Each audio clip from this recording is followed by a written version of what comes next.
বাইকে আছি, তো তোমাদের সঙ্গে কথা বললেও তোমরা শুনতে পাবে না। তো ভিডিওটা এনজয় করো।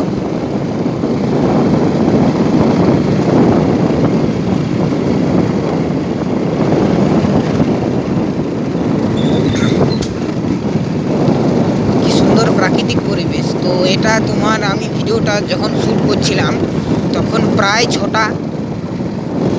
তো ছটার সময় এধারে আমাদের ধারে বন্ধুরা সব জল হয়েছে, রাস্তা খারাপ। তো তাতেও আমি তোমাদের জন্য ভিডিও করছি, কারণ তোমরা আমার 1K সাবস্ক্রাইবার পূরণ করে দিয়েছো। এই আনন্দে আমি বেরিয়ে পড়েছি ব্লগের ভিডিও শুটিং করার জন্য। তো দেখতে থাকো বন্ধুরা।